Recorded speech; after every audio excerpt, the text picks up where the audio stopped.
శుభములు తెలియజేస్తున్నాను. దేవుడు మిమ్మల్ని దీవించును గాక. చాలా సంతోషం. యెహోవా యొక్క మందిరమునకు వెళ్తుము రండి అని వినగా నేను ఎంతో సంతోషపడి అని లేఖనములలో దేవుడి యొక్క పరిశుద్ధులు మాట్లాడుతున్న మాటలు. దేవుడి మందిరంలోకి రావడానికి నిజంగానే ఎంతో ఆనందంగానే సంతోషంగానే ఇక్కడికి వచ్చే సమయం. ఎందుకంటే ఇక్కడ మనం ఆశించినటువంటి రీతిలో వాక్యం మన దగ్గరికి వస్తుందో లేదో కానీ దేవుడు ఆశించిన రీతిలో మనల్ని కడగడమే మనకు కావాల్సింది. దేవుడి యొక్క ప్రజలతో కలిసి ఆనందించడానికి కావచ్చు, ఆరాధించడానికి కావచ్చు, అనేకమైన విషయాల్లో దేవుడి యొక్క కృప అధికంగా కనపరచబడి విశ్వాసములు ఎదిగే క్రమంలో సహవాసాన్ని దేవుడు ఏర్పాటు చేయడానికి అత్యంత ప్రధాన కారణమైన కూటమి సమయము స్థలము సంఘమే. ఆమేన్. చాలా సంతోషము.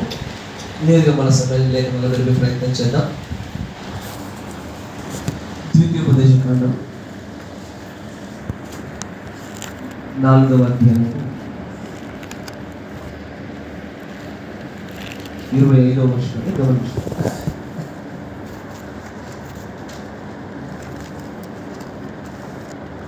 ద్వితీయోపదేశకాండం 4వ అధ్యాయం 25వ వచనం నుంచి గమనించండి.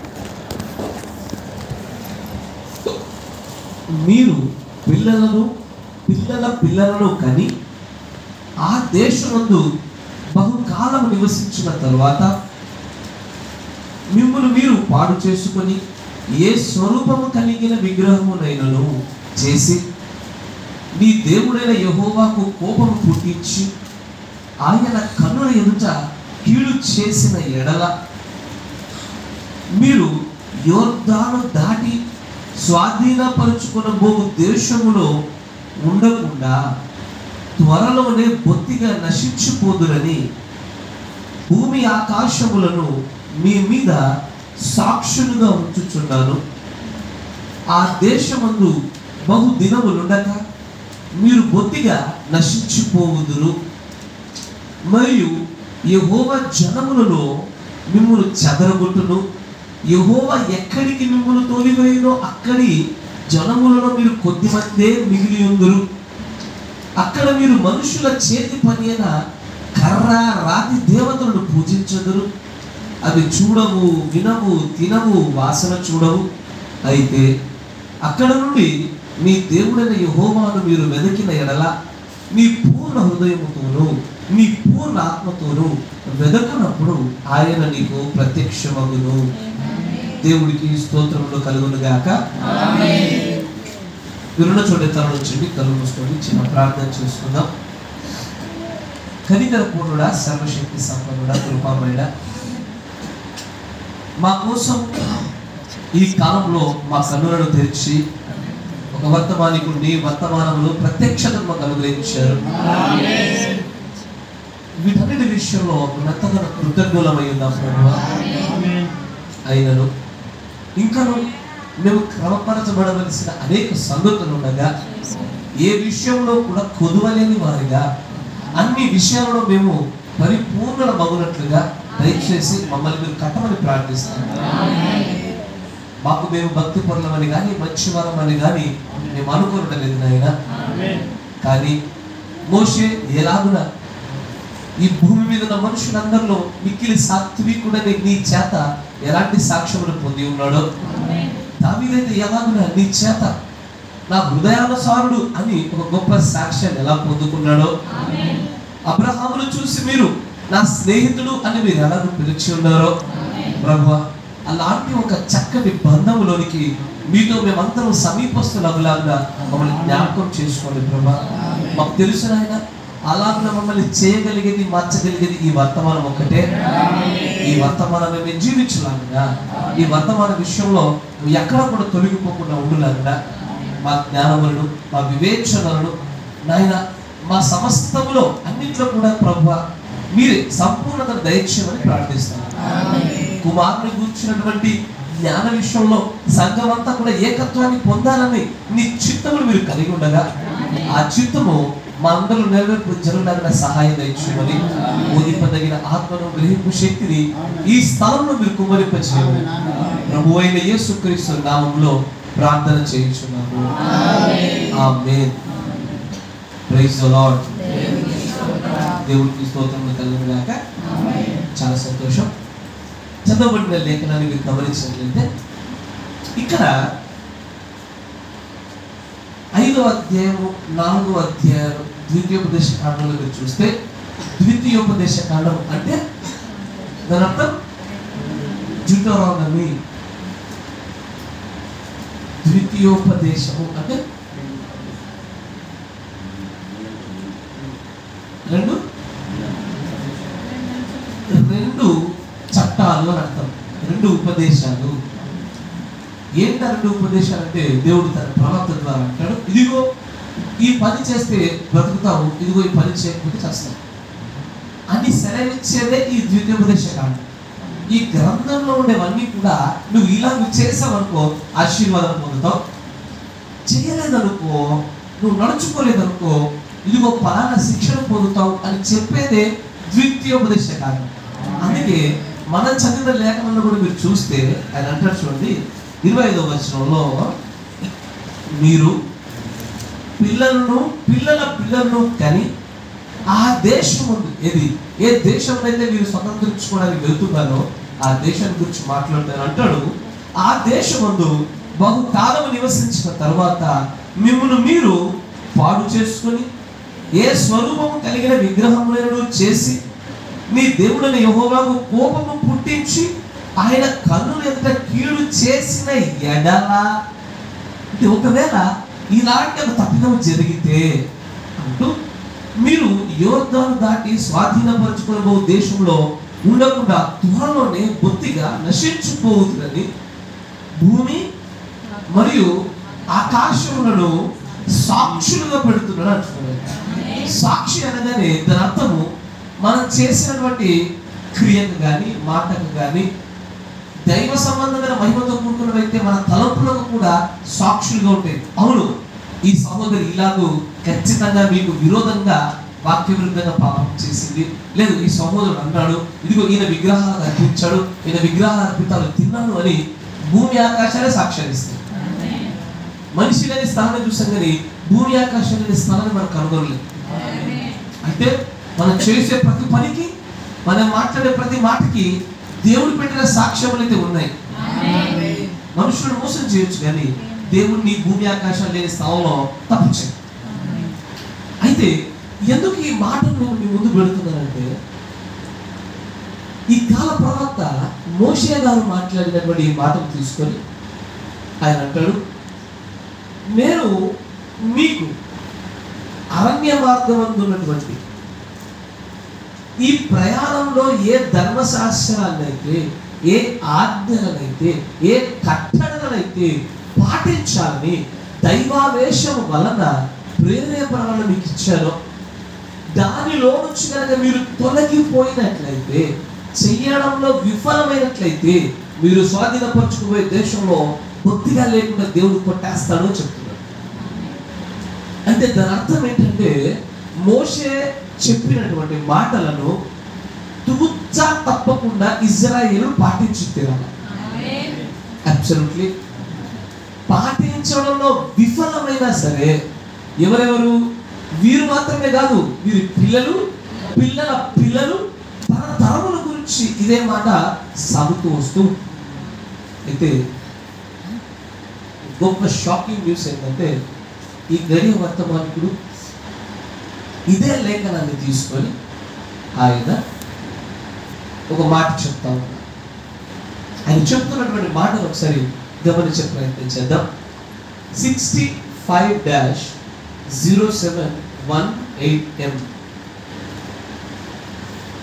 65-0718M తెలుగులో ఖచ్చితంగా ఉంటుందని ఆశపడతా ఉన్నాను. ఒకసారి చూడండి. ఎందుకంటే ఆ వచనము ఎంతో అద్భుతంగా, భయాన్ని కలిగించేదిగా ఈ గడియ వర్తమానికి దాన్ని వివరిస్తూ ఉంటున్నాడు. కాబట్టి ఆయన చెప్పిన మాట ఒకసారి గమనిస్తాం. 5-07-18M. Trying to do God a service without తెలుగులో ఉందా? తెలుగులో ఉంది కదా. దానిలో 186వ పేర చూడండి. 186 186వ పేర చూడండి.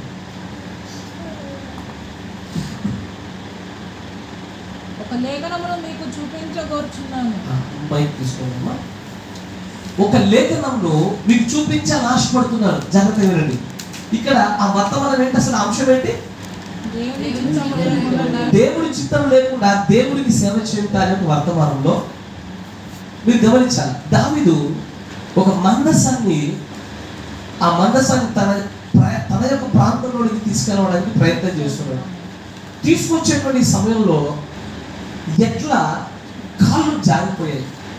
జారడం వల్ల ఆ బండి వెనకాలను ఎట్ల బండి మీద పెట్టినటువంటి దైవ మందసం పడిపోతున్న సమయంలో ఉజ్జి అనే ఒక వ్యక్తి కదా, ఉజ్జి అనే వ్యక్తి దాన్ని పడిపోతుందే కదా అని చేయబట్టుకున్నాడు. పడిపోతుందని చేయబట్టుకున్నా సరే దేవుడు అక్కడికక్కడే అతను నాశనం చేసేసాడు, చంపేస్తున్నాడు అంటాడు. దేవుడికి మందసాన్ని తీసుకెళ్తున్న సమయంలో కహాతీయులు అనే వంశం, కహాతీయులు తప్ప మరి ఎవ్వరు కూడా మందసాన్ని ముట్టడానికి వీల్లేదు. ప్రధాన యాజకుడు, కహాతీయులు అని చెప్పబడిన వంశము తప్ప మరి ఏ ఒక్కరు కూడా మందసాన్ని మోయడానికి కానీ దాన్ని ఒక చోటు నుంచి మరొక చోటికి తీసుకెళ్ళడానికి దేవుడి యొక్క ప్రవక్త అయిన మోషే అనుమతించాడు. కానీ ఆయన చేసిన తప్పిదాన్ని బట్టి అతని ప్లేస్ లో ఉండే ఏ వ్యక్తిని ఏం ఆలోచిస్తానంటే నష్టమే జరగబోతుందిగా, కష్టమే జరగబోతుందిగా, పడిపోబోతుందిగా, పట్టుకుంటే తప్పే ఉంది అన్న ఆలోచనే ఆ వ్యక్తిది. అయినను ఆ పని చేయడానికి కూడా దేవుడు నియమించిన క్రమంగానే చేయకపోవడం వల్ల ముట్టి వెంటనే చచ్చిపోయాడు.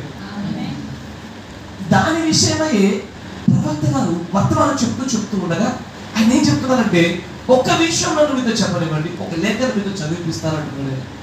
ఆ చదివిపిస్తాన లేఖన మీదో కాదు, మనం చదివిన లేఖనమే. ఇంకొంచెం ముందుకు రండి. ఒక లేఖనము మీకు చూపించగోరుచున్నాను, ఒక లేఖనమును మీకు చూపించగోరుచున్నాను, దానిని నాతో పాటు మీరు చదవండి, దానిని నాతో పాటు మీరు చదవండి. ముగింపులో మీరు ద్వితీయోపదేశ కాండము చదవాలని కోరుచున్నాను. చివరిలో ద్వితీయోపదేశ కాండాన్ని చదవాలని ఆశపడుతున్నాను. చెప్పవలసినదంతా చెప్పాలనుకుంటున్నాను, మీకు అర్థము చేసుకునేది, మీరు అర్థం చేసుకునేది. ద్వితీయోపదేశ కాండము 4, ద్వితీయోపదేశ కాండము 4వ అధ్యాయము 2 స్థలములలో చదువును, 2 స్థలాల్లో నేను చదివి వినిపిస్తాను మీకు అని అంటున్నారు ఆయన. సంఘంలోని వారు వినుచున్నవారు దేశంలోని ఆయా ప్రాంతంలో టెలిఫోన్ ద్వారా వినుచున్నవారు తప్పిపోకుండా జాగ్రత్తగా వినవాలని కోరుచున్నాను. ఆయన ఎందుకు మాట చెప్తున్నారంటే ఇది అక్కడ జెఫర్సన్ విల్లీలో ఉండే ఆ స్థానిక సంఘానికి సంబంధించి మాత్రమే కాదు. ఇది ఆయన చెప్పబోతున్న మాట ఈ టేపుల ద్వారా, టెలివిజన్ల ద్వారా, ఫోన్ల ద్వారా ఎంత మంది అయితే వర్తమానం వింటారో వాళ్ళందరికీ చెందింది అని చెప్తా ఉన్నారు ఆయన. తర్వాత అంటారు ఈ విషయమును గమనించండి, ద్వితీయోపదేశ కాండము 4వ అధ్యాయము 1వ వచనం నుండి నేను ప్రారంభించుచున్నాను. మొదటి వచనము చదవగోరుచున్నాను. 25 మరియు 26 వచనములు కూడా చదివేదను. 1వ వచనం నుంచి మొదలుపెట్టి ఇప్పుడు మనం చదివిన అదే 25, 26 వచనాలు చదివారు. కిందంతా కూడా చదువుచున్నట్టు కనబడతా ఉండేది, లేఖనాలు కనబడతా ఉండేది. ఆయన చదవడానికి గల కారణం ఏంటంటే ఏదైతే మోషే దగ్గర కార్యం చోటు చేసుకుందో ఇక్కడ 7వ వర్తమానికుడి యొక్క పరిచర్యలో కూడా అదే కార్యం జరగనై ఉన్నదని సెలవిస్తా ఉన్నాడు. ఏది మోషేలో జరిగినో అదే బ్రహ్మ గారిలో కూడా జరుగుతుంది. చదవండి, కూర్చుకుంటుంది. మీరు ఇంటికి వెళ్ళి దాన్ని చదువుకోవచ్చును. ఇంటికి వెళ్ళాక మీరు చదువుకోండి. ఇప్పుడు మీరు నేరుగా 127వ పేరకు రండి. ఎందుకంటే అదంతా కూడా బైబిల్లో ఉన్న లేఖనాలు చదివారు. 25వ వచనం వరకు ఉంటుంది. 187వ వచనం చూడండి.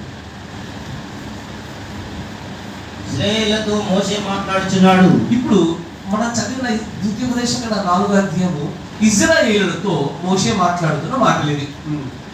అప్పటికే దేవుని ద్వారాను అగ్నిస్తంభం ద్వారాను అతడు దృఢపరచబడెను, అతడు ధృవీకరించబడెను, విండికేటెడ్. వారిని దేవుని సేవకునిగా నియమించబడినట్లు రుజువాయెను. ఇదివరకు అతడు రుజువైపోయినటువంటి దేవుడి యొక్క ప్రవక్త. ఆమేన్. తర్వాత చూడండి, వారు ఆ దేశంలోనికి ప్రవేశింపక ముందు, జాగ్రత్త వినాలా, కానాను దేశంలోనికి ప్రవేశించడానికంటే ముందు. ఇప్పుడు మనము కూడా ఒక కానాను కోసం ఎదురు చూస్తున్నాం. వారు వాగ్దాన దేశం కోసం ఎలాగ ఎదురు చూశారో ఇప్పుడు మనం కూడా ఒక వాగ్దాన దేశం కోసం ఎదురు చూస్తున్నాము. వారికి దేవుడు ఒక ప్రవక్తను ఎలాగ ఇచ్చారో దేవుడు ఇప్పుడు మనకు కూడా ఒక ప్రవక్తను ఇచ్చారు. వారు ప్రయాణంలో ఉన్నారు, మనము ప్రయాణంలో ఉన్నాము. వారి ప్రవక్త రుజువు చేయబడ్డవాడు, మన ప్రవక్త రుజువు చేయబడ్డవాడు. అన్ని సమానంగా ఉన్నప్పుడు నియమాలు సమానంగానే ఉంటాయి. కరెక్టేనా? చూడండి, ఆయన అంటారు, వారు ఆ దేశంలోనికి ప్రవేశింపక మునుపు మోషే చెప్పుచున్న మాటలు ఇదిగో ఇవి. ఇప్పుడు నేను మీతో చెప్పి ఉన్నాను. అంటే సాధారణంగా ఒక మనిషిని సాక్షిగా పెట్టొచ్చు. ఇప్పుడు కొంచెం టెక్నాలజీ పెరిగింది కాబట్టి అయ్యా వీడియోనో ఆడియోనో లేకపోతే వేలిముద్రలో కదా, వేలిముద్రలో స్మెల్లో, ఎందుకంటే కుక్కలను పిలిపిస్తారుగా పోలీసులు, ఇలాంటి వాటిని సాక్ష్యాలుగా చూస్తారు. హెయిర్, వెంట్రుకలు కూడా ఈరోజు సాక్ష్యాలే DNA పరీక్షలు చేయడానికి. కానీ అలాంటి సాక్ష్యాలు కాదు పెడుతుంది ఇక్కడ. దేన్ని సాక్షులుగా పెడుతున్నా తెలుసా? భూమి ఆకాశములను సాక్షులుగా పెడుతున్నాడు. ఎందుకే భూమి ఆకాశాన్ని సాక్షులుగా పెట్టాలా అంటే దేవుడి యొక్క ప్రవక్త అంటాడు, ఈ భూమి ఈ ఆకాశాన్ని మీరు గమనించినట్లయితే మూడే మీ కంటికి కనబడుతున్నాయి. ఒకటి వెలుగు, పదార్థము, కాలము. వీటిని మీరు చూడగలుగుతున్నారు, వినగలుగుతున్నారు, అనుభూతి చెందగలుగుతున్నారు. కానీ మరొక పరిమాణం ఉంది, దానిలోనే మనం నివసిస్తున్నాము. అది 4వ పరిమాణము, సైన్స్, విజ్ఞాన శాస్త్రం. జాగ్రత్తగా గమనించాలి, సైన్స్, విజ్ఞాన శాస్త్రం. ఆయన నేను మీ పైన భూమిని ఆకాశంలో వీటన్నిటి సాక్షులుగా పెడుతున్నాను అంటే, సాక్షి అంటే ఏంటి? ఇంకో ఇప్పుడు అమ్మాయి తల తిప్పి ఆ పిల్లతో మాట్లాడుతూ కూర్చుంది, నేను సాక్షిని అంటే ఇప్పుడు ఏం చేశాను? నేను చూశాను, నమోదు చేసుకున్నాను. నాకు గుర్తు లేకపోతే నేను పేపర్ మీద రాసుకుంటాను, నేను సాక్ష్యం. అట్లాగే మోషే 4వ పరిమాణాన్ని ప్రజలపైన సాక్షులుగా పెడతానని చెప్పి నిర్ధారించేశాడు.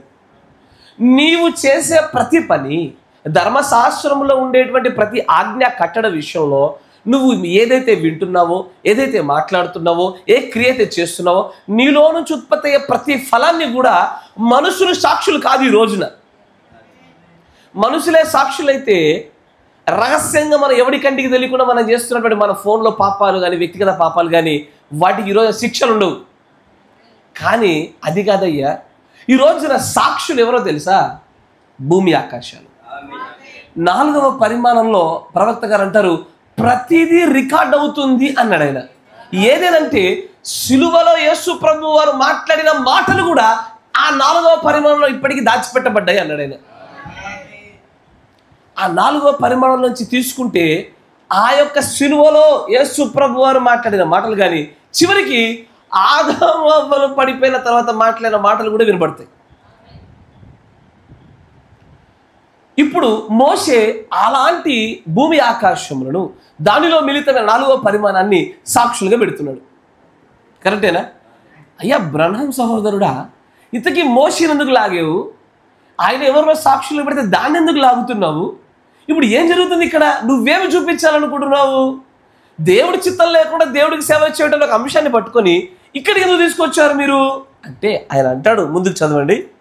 దానికి మీరు ఒకటి ఏది ఇవ్వబడినటువంటి మోషే ద్వారా ఇవ్వబడినటువంటి ఒక ఆజ్ఞకే గాని, కట్టడికే గాని, నడిపింపుకే గాని ఒకటి చేర్చినా లేదా దానిలో నుండి ఒకటి తీసినా మీకు యెహోవా అనుగ్రహించుచున్న దేశంలో మీరు నివాసము చేయరు. జాగ్రత్తగా గమనించండి, ఇది మోషే యొక్క కాలంలో మాట్లాడిన మాట. మరి మన కాలంలో కూడా అదే మాటను కాపీ పేస్ట్ చేయాలిగా. అక్కడో ప్రవక్త, ఇక్కడో ప్రవక్త, అక్కడో ఖానాను, ఇక్కడొక ఖానాను. ఎసారు ఇక్కడ కూడా సేమ్ అంతే. దాన్నే బృహంగా వివరించబోతున్నారు. ఆయన అంటారు, ఆ విధముగానే ఇప్పుడు ఆయన ఏమంటున్నాడో తెలుసా? అప్పుడు ఒక నిర్గమము జరిగింది. ఆ నిర్గమంలో మోషే ప్రవక్త పెట్టిన అదే నియమం ప్రకారంగా ఇప్పుడు జరుగుతున్న ఈ 3వ నిర్గమములో ప్రవక్త అయినటువంటి నేను అదే నియమాన్ని పెడుతున్నా. మళ్ళీ దట్టు అది ఊరికే పెట్టడం లేదు, in the name of lord Jesus Christ. అది యేసుక్రీస్తు నామంలో పెడుతున్నా. మీరేం పెడుతున్నారు? ఆయనేమో భూమి ఆకాశంలో సాక్షులుగా పెట్టాడు. మేము తప్పించుకోలేము. ఇజ్రాయెల్ ఎవడు తప్పించుకోలేకపోయాడు. ఏ ఒక్క వ్యక్తి తప్పించుకోలేడు భూమి ఆకాశాలు సాక్షులుగా పెడితే. ఇక్కడైతే ఈయన ఏకంగా అని యెహోవా నామంలో పలికిన మాటలే తప్పిపోలేదు. సంపూర్ణ బయలుపాటని యేసుక్రీస్తు నామంలో చెప్తున్న మాటలు ఇవి. ఆయన అంటాడు, యేసుక్రీస్తు నామంలో మీకు చెప్పుచున్నది ఏంటంటే ఏది కూడా దానికి చేర్చవద్దు. దేనికి? మోషే చెప్పిన దానికి ఇజ్రాయెల్ చేర్చొద్దని అదే మాటను ఈయన ఎత్తుతున్నాడు. మీరు కూడా ఏది చేర్చకండి. దేనికి? తర్వాత చెప్తారు చూడండి. అందులో నుండి ఏది తీసివేయవద్దు. దేన్ని తీసివేయొద్దు? మీ సొంత అభిప్రాయాలు అందులో చేర్చవద్దు. మీ సొంత అభిప్రాయాలు దానికి చేర్చొద్దు. ఆ చెప్పబడిన దాన్నే మీరు చెప్పండి.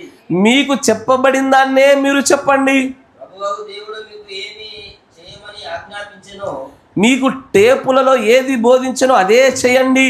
ప్రభువుకు దేవుడు మీకు దేన్ని ఆజ్ఞాపించెనో దానినే చేయండి. దానికి మరొకటి మీరు చేర్చవద్దు. అంటే నేను చెప్తున్నానంటే మొదటి నిర్గమములో ఉన్న ప్రవక్త తాను చెప్పిన మాటలకు ఎంత శక్తి ఉన్నదో ఆ మాటలకు మరొక మాట చేర్చినా తీసివేసినా ఎలాగున వారు కానాను దేశంలో తప్పిపోతుడానికి కారణమైందో ఈ రోజున బ్రహ్మం గారు అదే చెప్తున్నారు. మోషేకు మాదిరిగానే నేను చెప్తున్నాను యేసు ప్రభు నామంలో ఈ టేపులు బోధించిన దానికి మరి ఏది జోడించకండి. టేపులు అవునన్న దాన్ని అవుననండి, కాదన్న దాన్ని కాదనండి, దానితో పాటే నడవండి, టేపులై జీవించండి, కానాను పొందుకోండి. ఆయన చెప్పుచున్న మాట ఇంతే. నమ్మచ్చ వింటున్నారా? టేపులు వర్తమానాలు ఏది బోధించనో అది మనం చేయాలి. కరెక్టేనా? ఇదంతా ఎందుకు మొదలు పెట్టావయ్యా అంటే ఈరోజు మనం మాట్లాడుతున్న అంశము వీక్ పుల్పిట్, బలహీన ప్రసంగ వేదిక. ఎందుకు బలహీన ప్రసంగ వేదిక అవుతుందయ్యా అంటే టేపులు దేనిని బోధించాయో దానిని బోధించినటువంటి కాపరైనా, టేపులు దేన్ని బోధించాయో దానిని బోధించనివ్వని సంఘమైన, ఒక విశ్వాసైన, సమూహమైన ఆ ప్రసంగ వేదికను బలహీనపరచడం మాత్రమే కాదయ్యా, వారు ఒక విషయాన్ని చేర్చినందుకు మరొక విషయాన్ని తీసివేసినందుకు కానాను దేశపు వాగ్దానాన్ని పోగొట్టుకుంటున్నారు. నా మాట వింటున్నారా? ఇక్కడ సమస్యలు ఏంటంటే బ్రహ్మం గారు చాలా చక్కగా చెప్తారు.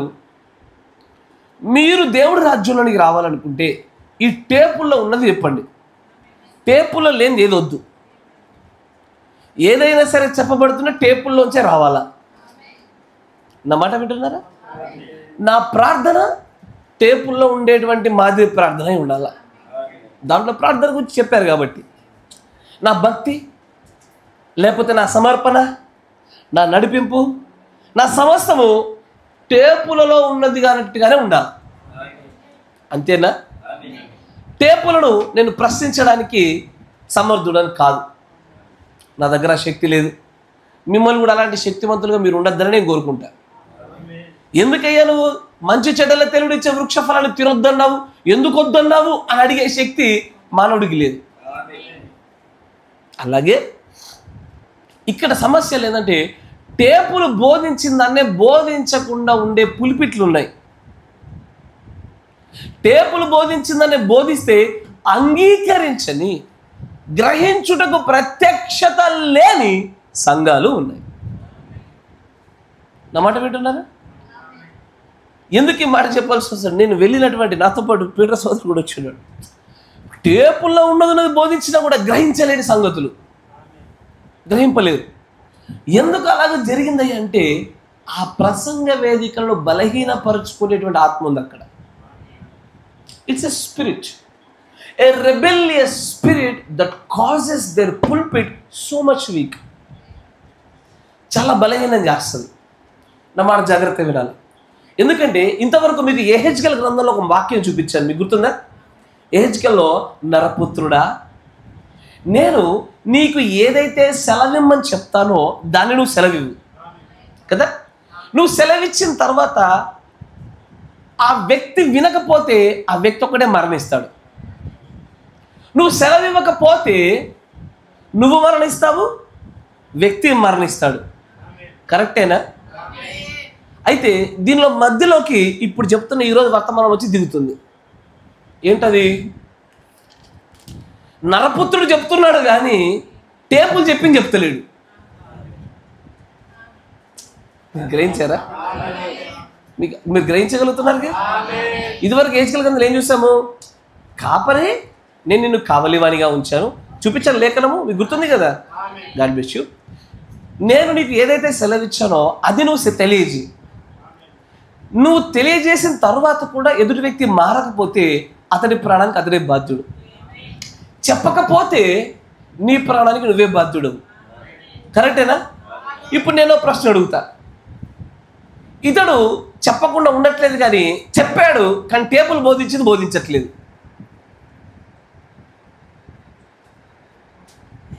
ఏం జరిగింది? టేబుల్ బోధించట్లే, టేబుల్లో లేని మాట్లాడుతున్నాడు ఆయన. ఏం జరుగుతుంది ఇప్పుడు అక్కడ? ద్వితీయోపదేశ కాండంలో మోషే యొక్క మాటలు విననప్పుడు ఏదైతే జరుగుతుందని చెప్పారో, ఇదిగో యేసుక్రీస్తు నామంలో నేను చెప్పుచున్నాను, if you add one thing, if you take out one thing, అంటే నువ్వు ఒకటి జోడించినా ఒకటి తీసివేసినా ఆ రాజ్యంలోకి నువ్వు రావు అని చెప్పినటువంటి ఈ 3వ నిర్గమ ప్రవక్త మాటలు చెప్పబడుతున్న కావలివానిలోను విశ్వాసిలో ఇదే జరుగుతుంది. నా మాట వింటున్నారా? ఇప్పుడు ఈ వాక్యం అందరికంటే ఎక్కువ ఎవరికి భయాన్ని కలగజేస్తుంది? కాపరికా, కావలివాడికా, విశ్వాసికా?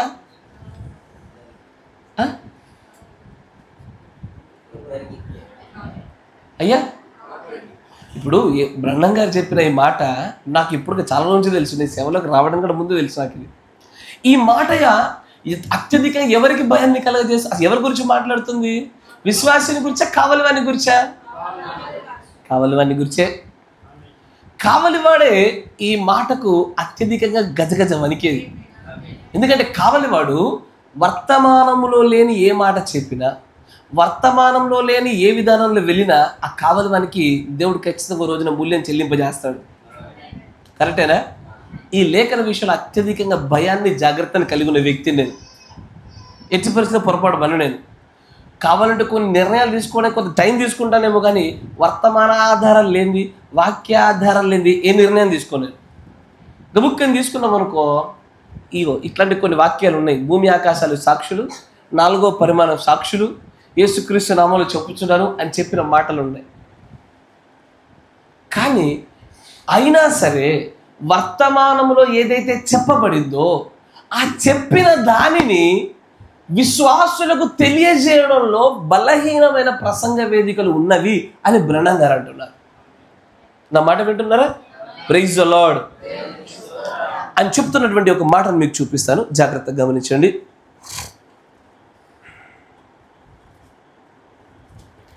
(60-0712)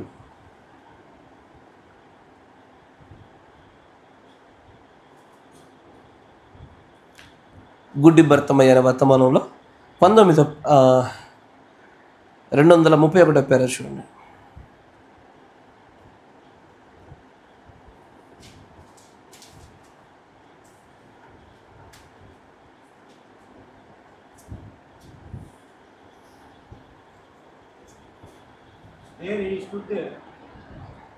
సారీ 60-0712 కదా, కాదు 12. హియర్ ఏ హిమ్, ఆయనను వినుడి అనే వర్తమానము. క్షమించాలి, నేను తప్పు చెప్పాను, పొరపాటైంది. 60-0712 దానిలో 231 పేరు.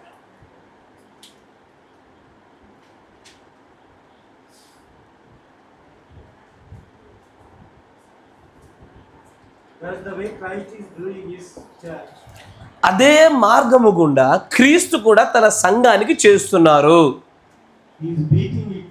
ఆయన తన సంఘాన్ని కొట్టుచున్నాడు.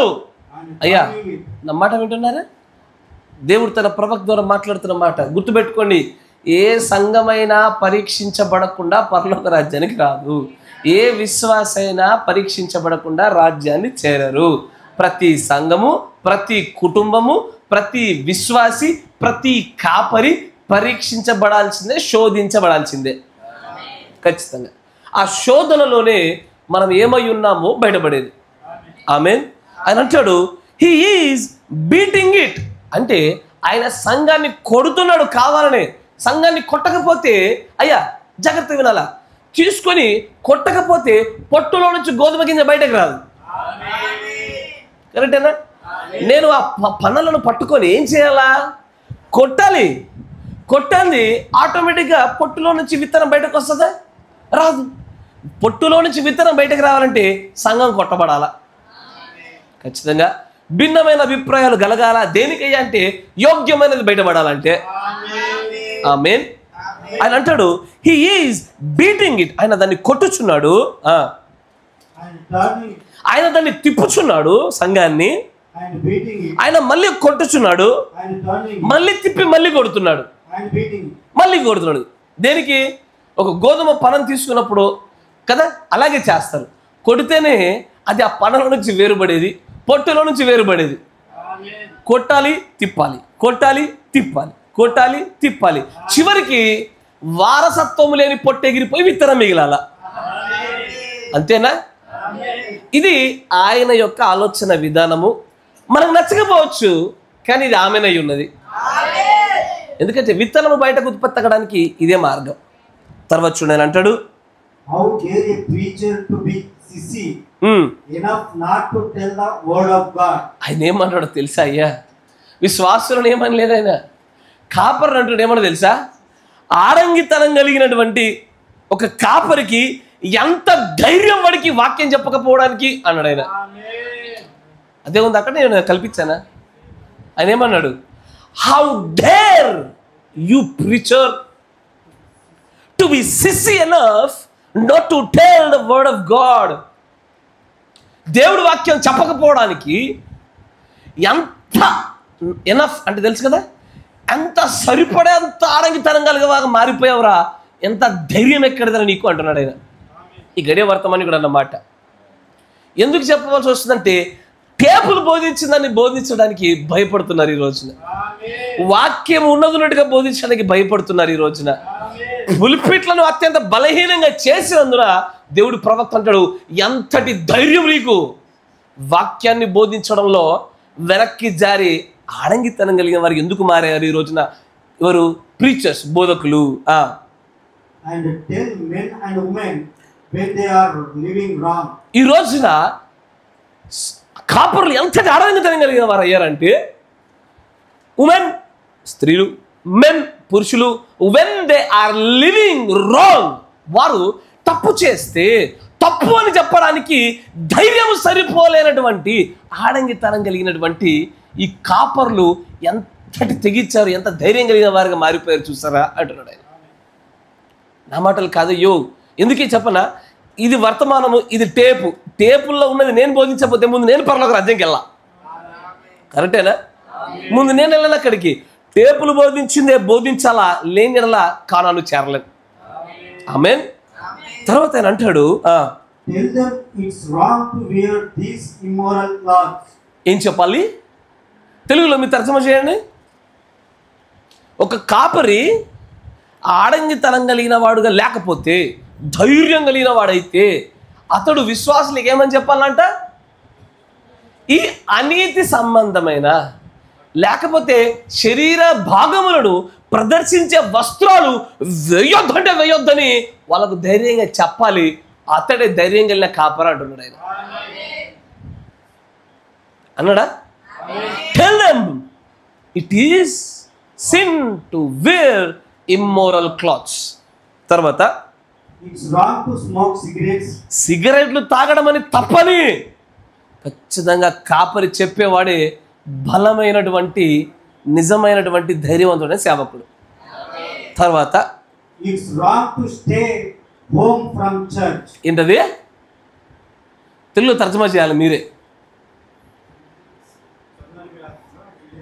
సంఘానికి రాకుండా ఇంటి దగ్గర ఉండడం తప్పు అని చెప్పేటువంటి ధైర్యవంతుడు కావాలంటున్నాడు ఆయన. అని అంటాడు, ఈ కార్యాలు చేయకపోతే వాడు how dare he is to enough sissy not to tell when it is wrong అంటున్నాడు ఆయన. ఆయన ఏమంటాడంటే, ఇది కార్యాలు చేయకపోతే ఆ కాపరే సిస్సి కాపరే. గుర్తుంచుకోండి, వర్తమానం చెప్పినటువంటి మాటల్ని మీ హృదయంలో దాచుకోండి. తప్పు చేసినప్పుడు దాన్ని తప్పు అని ఖండించకపోతే నేను సిస్సిని అవుతా. ఈ అమ్మగారు నిద్రపోతుంది. ఎందుకు నిద్రపోతున్నావు అంటే ఆమెకు బాధ కలుగుతుంది. అయ్యో, నీ గురించి ఒక లైన్ ఇసిరా, జాగ్రత్తగా పడుకో. అయితే కానీ తప్పుని ఖండించినటువంటి ఆ క్షణంలోనే ఒకటి, నేను ధైర్యాన్ని కోల్పోయి ఆడంగితనం కలిగిన కాపరిగా మారి టేపులు బోధించిన దాన్ని బోధించకుండా కానాను దేశాన్ని మొట్టమొదటిగా ఈ సంఘంలో పోగొట్టుకునే వ్యక్తిగా నేనే ఉంటా. ఎందుకంటే నేను చెప్పిందే నువ్వు చెప్పలేదనుకో నరపుత్రుడా, నువ్వు నీ ఆత్మను కోల్పోతావు అంటాడు ఆయన. మీకు అర్థమవుతుందా? ఆమేన్. తర్వాత ఆయన అంటాడు, it is wrong to stay home from church. ఇది పేకాట ఆడము, లేకపోతే గ్యాంబ్లింగ్ అంటే దాన్ని ఏమంటారు? ఇట్లా పేకాటలు లేదా జూదము. కరెక్ట్ పదం జూదం. తెలుసుగా, లక్కీలో పెడతారు కొన్ని. ఇప్పుడు జాతరలో 3 డబ్బాలు తీసుకుంటాడు, ఇటు ఊపిట పెడతాడు, కాయ రాజ్య కాయ అంటాడు. ఇవన్నీ గ్యాంబ్లింగ్. అంటే దాని మీద డబ్బు వస్తుందో పోదో నీకు తెలీదు, దీన్ని గ్యాంబ్లింగ్ గేమ్స్ అంటారు. ఇలాంటి వాటిని చేయడము తప్పు అని బోధించేటువంటి ధైర్యం కలిగే కాపరి కావాలి. తర్వాత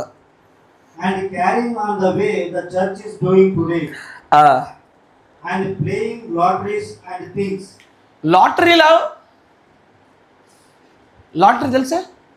లాటరీ అంటే ప్రతి నెల ఒక 500-1000 రూపాయలు కడుతుంటే, ఎప్పుడు స్క్రాచ్ కార్డ్ గీక్తుంటే ఒక నెలలో మనకు ఏమొస్తుంది? వాషింగ్ మిషన్ వస్తుంది, ఒక నెలలో సైకిల్ వస్తుంది, లేదా ఒక నెలలో ఏదో ఒక నెలలో కార్ వస్తుంది. ఆడవాడు వస్తాడు, ఇంటికి చూపించగానే మనం కట్టి ఎప్పటికప్పుడు లక్కీ లాటరీ తీసి గుర్తుందా? మీకు గుర్తుందా? చేశారా? తప్పది. వర్తమాన ప్రకారంగా ఈ లాటరీ గేమ్స్ అన్ని తప్పే. కష్టపడి బతకమని వాక్యం చెప్పుద్ది. ఒక్క క్షణంలో ధనవంతుడు అయ్యేటువంటి కార్యక్రమాలన్నింటినీ దేవుడు ఎప్పుడు తప్పంటాడు. క్షణంలో ధనవంతుడు ఎప్పుడు అవ్వద్దు. ఎందుకంటే క్షణంలో పేదోడు అవుతావు. మళ్ళీ క్షణంలో వచ్చింది క్షణంలో పోద్ది. అది కష్టపడి సంపాదించాలా. దేవుడి యొక్క కృప మీద మెల్లమెల్ల కట్టబడుతూ ఆనందిస్తూ. ఇప్పుడు యోసేపుని చూడండి అయ్యా, ఒక్కసారి దేశానికి అంత పెద్ద స్థానంలో కూర్చోగలిగాడా? ఒక రాత్రిలో కూర్చున్నాడా? ఆయన అంటాడు తెలుసా, కీర్తన గ్రంథంలో రాస్తాడు చాలా చక్కగా, యోసేపు ఆ యొక్క సంఖ్యల యొక్క ఇనుపు భారం వల్ల అతని చేతి మణుకట్టులకు, అతని కాళ్ళ పాదాల యొక్క ఈ చీలమండల దగ్గర గాయాలు ఏర్పడి పురులైనాయి అన్నాడు. అక్కడ అంతలా బాధించబడితే కానీ ఆ రాజ్యంలో గొప్ప స్థితిలో కూర్చోలేదైనా. కానీ షార్ట్ కట్, తొందరగా ఏమవ్వాలా? ధనవంతులు అవ్వాలా, అప్పులు ఫటక్కని ఎగిరిపోవాలా. ఫటక్కని ప్రాణం ఎగిరిపోద్ది, అప్పులు పోవు. ఎప్పుడు ఫటక్కని అప్పులు పోవు. ఫటక్కని అప్పులు వేరంటే మళ్ళీ ఫటక్కని అప్పులు అవుతాయి. అట్లా పోవు. అన్నీ కృపలో మెల్లమెల్లగా నెమ్మది ఎదుగుతూ సాధించుకోవాలా. వింటున్నారా? అని అంటాడు, ప్లేయింగ్ లాటరీస్. ఈ లాటరీలు తర్వాత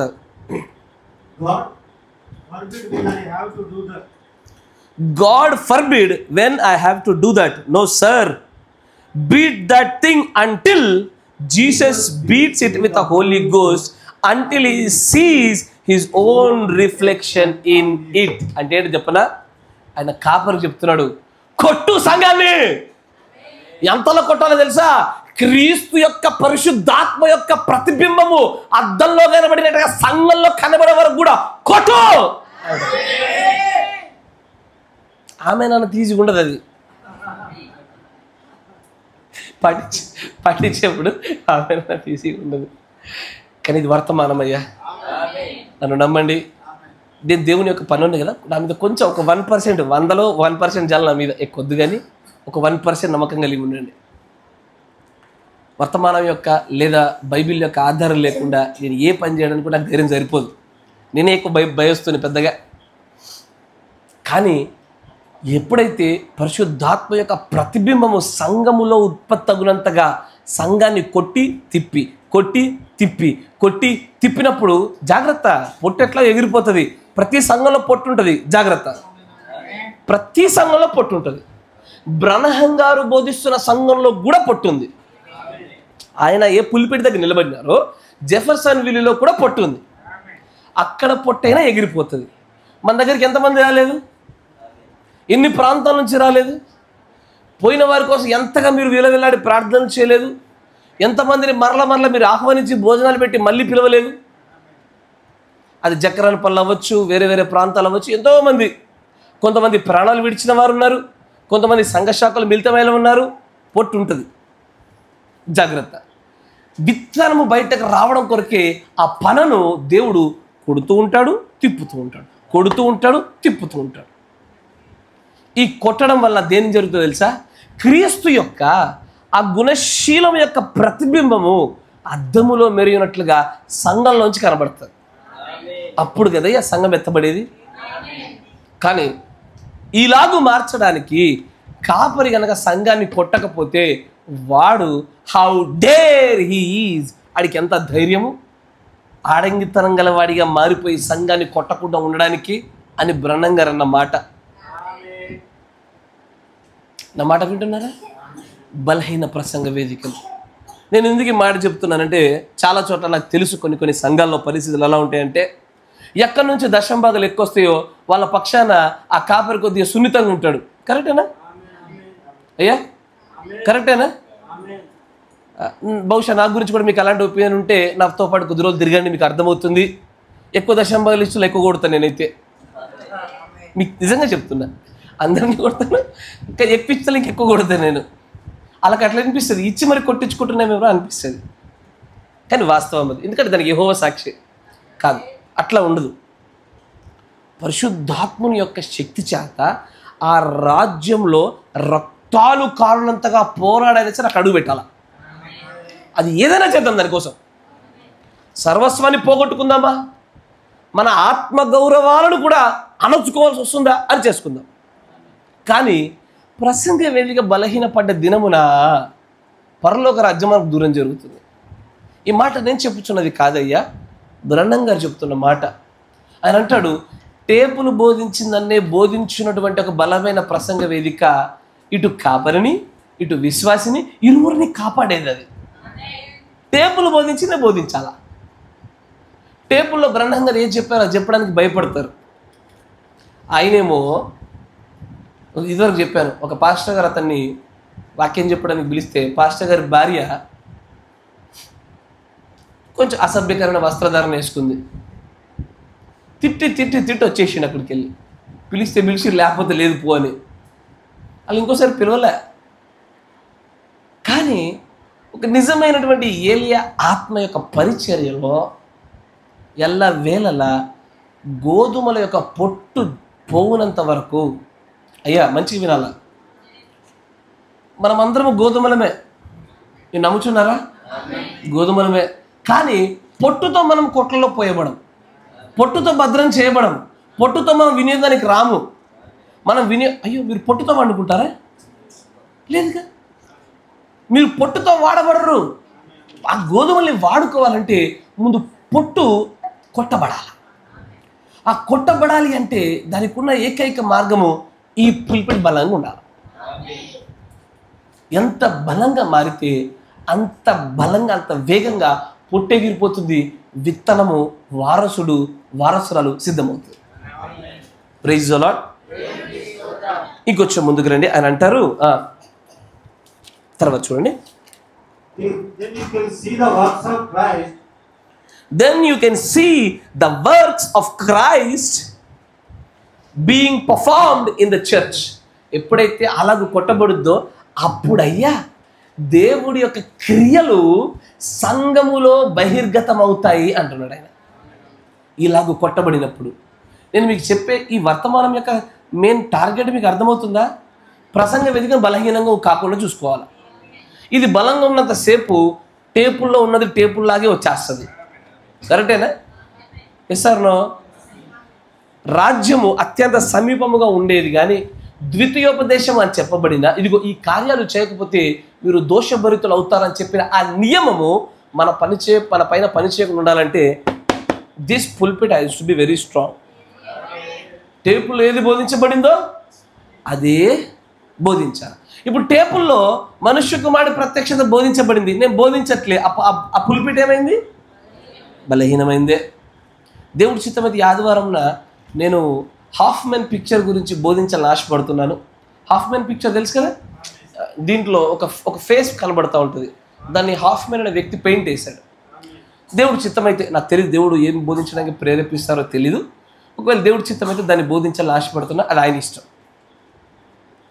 అనేక మంది చాలా చోట్ల కూడా ఈ పిక్చర్ల గురించి కూడా వివాదాస్పదమైనటువంటి అంశాలుగా మార్చారు.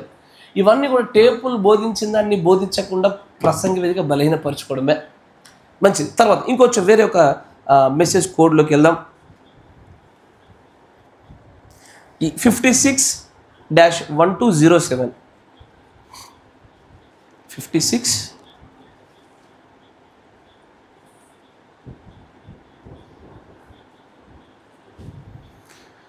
వరములు అనే వర్తమానంలో 69వ పేర.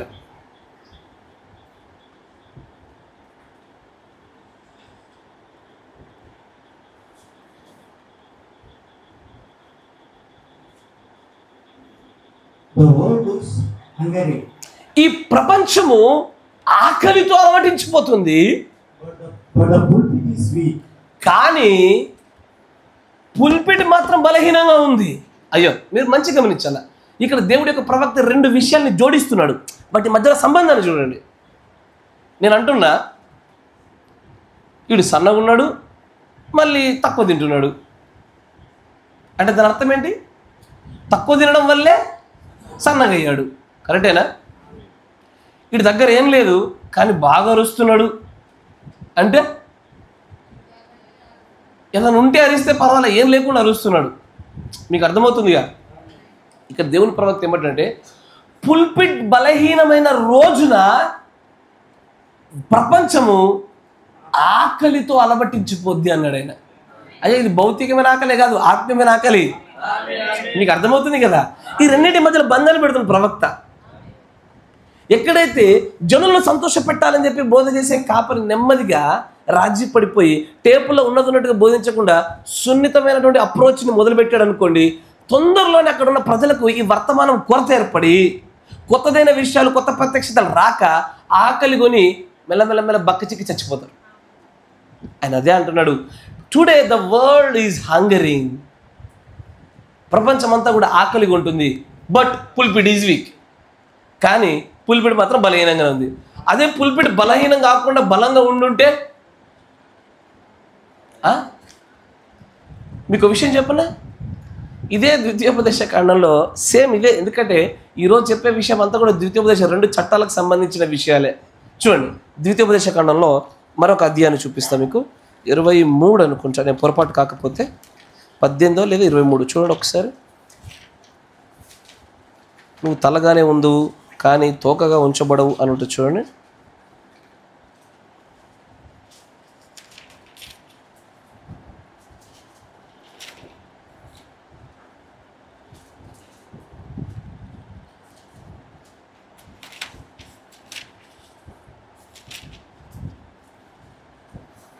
ఇంకా 13 అనుకుంటా, 13 అధ్యాయం ఉండొచ్చు పొరపాటు కాకపోతే.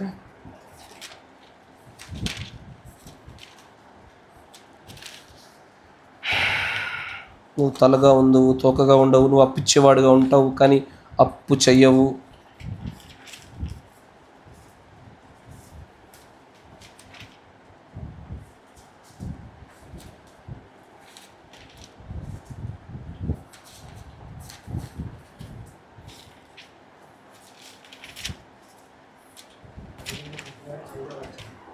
పదిహేనో అధ్యాయం చూడండి, 15 కాదు, ఇది కూడా కాదు, ఇంకోటి ఉంటుంది సేమ్ ఇలాంటిదే, ఇంకొక అధ్యాయం ఉంటుంది చూడండి.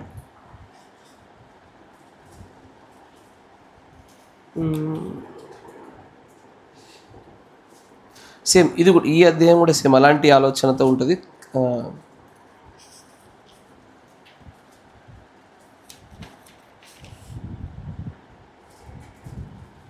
అమ్మా 28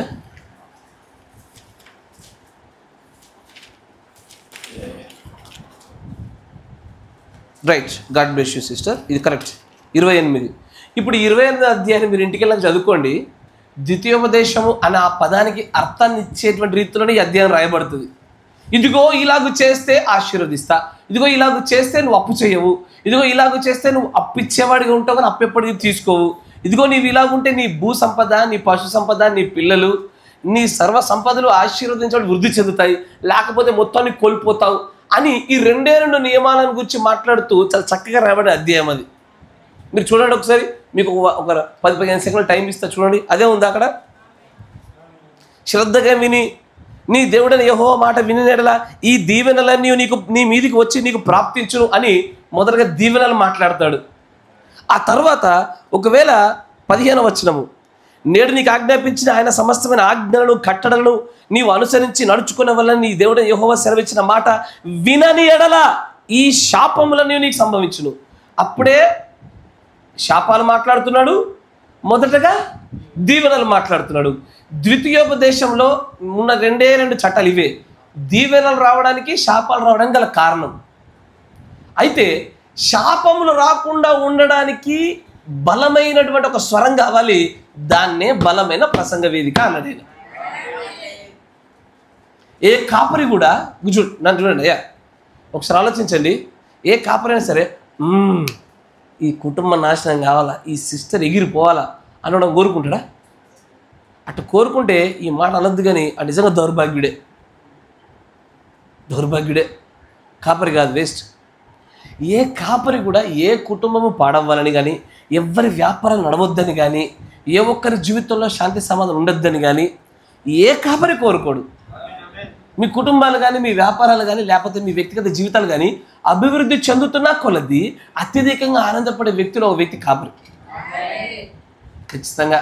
అయితే ఈ ద్వితీయోపదేశ కాండం అని ఈ 2 చట్టాలు సంఘంలో బలంగా తెలియపరచబడి దీవెనలు మాత్రమే పొందుకోవడానికి ఉన్న ఏకైక అద్భుతమైన మార్గం బలమైన ప్రసంగ వేదిక. ఎందుకన్నా తెలుసా? You know why people sin today? Because their pulpit is so weak అన్నాడు ఆయన. ఈ రోజున ప్రజలు పాపం ఎందుకు చేస్తున్నారో తెలుసా? వాళ్ళ ప్రసంగ వేదిక బలహీనం అవ్వటం వలనే అన్నాడు ఆయన. అంటే శాపములు రావడానికి విశ్వాస యొక్క నిర్లక్ష్యం కావచ్చు, అవిధేయత కావచ్చు. దీనికంటే అత్యధికమైన పెద్ద కారణము కావలి వాడు సరిగా చెప్పకపోవడము, టేపులు బోధించిందనే బోధించకపోవడం. అయ్యా, టేపులు బోధించిందనే బోధించు. మీకు తెలుసా, ఈ రోజున చాలామందికి ఈ మేఘము ఒక రాకడన్న విషయం తెలీదు. అసలు ఈ మేఘం ఉందన్న విషయం కూడా తెలియకుండా ఉన్న సంఘాలు ఉన్నాయి తెలుసా? ఎంటమేసే సంఘాలు చెప్తున్నాను మీకు. ఈ మేఘాన్ని కనుక ప్రదర్శించడం కొన్ని సంఘాలు నిషేధించబడ్డాయి. ఎంటమేసే సంఘాలే. అంతటి భయంకరమైన స్థితిగతులు కూడా ఉన్నాయి. టేపులు బోధించట్లేరు వాళ్ళు. ఈ రోజున బ్రహ్నం గారు ఏమన్నారయ్యా? క్రిస్మస్ ఇది ఒక దయ్యపు ఆరాధన అన్నాడా? ఈ మాట అన్నాడా లేదా? అయినా సరే టేపులు బోధించిన ఇదే సత్యాన్ని ధైర్యంగా బోధించాలని కాపర్లు కూడా ఉన్నారు ఈ రోజున. విశ్వాసులు రారేమో, లేదా నా పైన కాపర్ నన్ను తంతాడేమో, ఈ భయాలకు ప్రసంగ వేదికను బలహీనం చేసుకొని ఆ విశ్వాసులు ఒక్కొక్క ఆత్మ 10,000 ప్రపంచాల కంటే విలువ కలిగిన ఆత్మల్ని పాడు చేస్తూ ఉన్నారు. వీటన్నిటికీ ఏకైక కారణం ఒకటే, ప్రసంగ వేదిక బలహీనం అవడం. ఆయన అంటాడు, as long as it stay strong. ఇది బలముగా ఉన్నంత కాలం వరకు కూడా సంఘంలో పరిశుద్ధాత్ముడు అత్యంత విపరీతమైనటువంటి తలాంతులతో అందరిపైన కుమరించబడతాడు. ఎప్పుడైతే ఇది బలహీన పడుద్దో ఆ రోజు నుంచి అయ్యా విశ్వాస యొక్క వ్యక్తిగత భక్తి తగ్గుతున్నట్టు ఏర్పడుతుంది. సంఘంలో ఒకప్పుడు ఉద్యమం తగ్గుతున్న విషయాన్ని కూడా గమనించగలుగుతాం. ఈ రెండింటిని చూడగలుగుతాం. దానికి కారణం అదే. నేను మీకు ఎందుకు ఈ మాట చెప్తున్నానంటే, బలహీన ప్రసంగ వేదికైన వర్తమానం గుండా ద్వితీయోపదేశ కాండ నియమాలు మీరు చూడాలని ఆశపడుతున్నాను. దీవెనలు రావడానికి, శాపములు రావడానికి అక్కడ ఉన్నటువంటి ఒక అత్యంత పెద్ద మార్పును లేదా అడ్డుగీతను గీసేటువంటి ఏకైక స్థలము పుల్పిటే. ఇది చేస్తే చేస్తావు, ఇది చేస్తే ఆశీర్వదించబడతామని చెప్పే ఒక బలమైన స్వరం ఉన్న చోట జీవితాలు కాపాడబడతాయి. ఆమేన్. ఆయన అదే విషయాన్ని చెప్తా ఉన్నాడు అక్కడ. ఇంకొంచెం ముందు చదవండి. ఆయన అంటాడు, ద వరల్డ్ ఈజ్ హంగరింగ్. హంగరింగ్ అంటే ఏంటిది? భౌతికంగా ఆకలి ఉండుట, ఆత్మీయంగా ఆకలి ఉండుట. అవునా? ఇప్పుడు ఇదే ద్వితీయోపదేశం 28వ అధ్యాయంలో చూడండి ఒకసారి. ఒకవేళ దేవుడి యొక్క ఆజ్ఞలను బట్టి నడుచుకోకపోతే, వినకపోతే 16వ వచనంలో ఆయన ఏమంటాడు చూడండి. పట్టణంలో శపించబడదువు, పొలంలో శపించబడదువు, నీ గంపయు పిండి పిసుకు నీ తొట్టియు శపించబడును. మనమే కాదు అయ్యా, మనమే కాదు, మన పొలము, మన పశువులు, మన వస్తువులు, మన పంట, మన వాహనాలు, ప్రతీది శపించబడుతుంది. నువ్వు ఎంత ప్రయత్నం చేసినా ఆ వస్తువుల్లోంచి లాభం రాదు. నువ్వు ఎంతగా పోరాడి ప్రయాసపడినా అక్కడి నుంచి నువ్వు ₹1 లాభాన్ని బయటకు తీయలేవు. ఎందుకయ్యా అంటే అవి శపించబడ్డాయి. అవి దీవెనలు వాటిపైన కుమ్మరించబడట్లేదు. దీవెనలకైనా నువ్వు శాపములకైనా నువ్వు మధ్యలో ఉన్న ఏకైక అత్యంత బలమైన ఇన్ఫ్లుయెన్షియల్ అంటే ప్రభావితాన్ని చేయించే మార్గం ఒకటే ప్రసంగ వేదిక. ఇఫ్ ఇట్ ఈస్ స్ట్రాంగ్, ఇది బలంగా ఉందా, దీవెనలు మన సొంతం అవుతాయి. ఆమేన్. ఆయన అంటాడు ఇంకా చూడండి, నీ గర్భఫలము, నీ భూమి పంట, నీ ఆవులు, నీ గొర్రె మేకలు, మందలు శపింపబడును. అంటే ఏంటో తెలుసా? వాటికి రోగాలు వెంబడి రోగాలు వస్తాయి, దుష్ట మృగాలు వెనకాల పడతాయి, ఆశించిన రీతిలో పాలు ఇవ్వవు, అవి ఎప్పుడు కూడా అనారోగ్యాల పాలు, మనకే పైపెచ్చి రిటర్న్ డబ్బులు ఖర్చు పెట్టిస్తాయి. ఇది మామూలు విషయం కాదు. ఇది ఒకసారి ఇంటికి వెళ్ళాక దయచేసి 28వ అధ్యాయాన్ని ప్రార్థనాపూర్వకంగా హృదయపూర్వకంగా మీరు చదవండి ఆశపడుతున్నా. ఎందుకంటే మీరు కేవలం దీవెనలు మాత్రమే పొందుకోవడానికి నియమించబడిన అబ్రహాం సంతానం. మీకు తెలిసి ఉండాలా ఎట్లా ఆశీర్వాదాలు లాక్కోవాలి, ఆ భోజనపు బల్లపైన శిలువ రక్తంలో పెట్టినటువంటి ఆ సమస్తాన్ని ఎట్లా తెలుసుకోవాలి. మన సమస్యలు మనం దాటుకోగలగాల. తర్వాత చూడండి అంటాడు,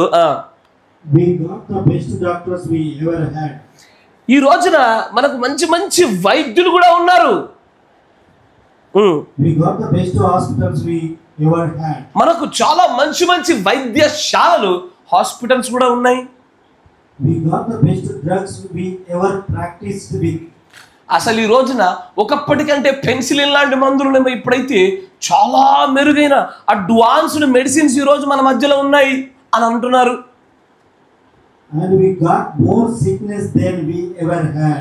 ఒకప్పటికంటే మందుల సంఖ్య ఈ రోజున లక్షల్లో పెరిగింది.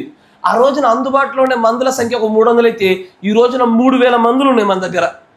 అయినా సరే అప్పటికంటే ఇప్పుడే రోగాల సంఖ్య పెరిగింది, అప్పటికంటే ఇప్పుడే శాపాల సంఖ్య పెరిగింది, అప్పటికంటే ఇప్పుడే తెగుళ్ళు పెరిగిపోయాయి.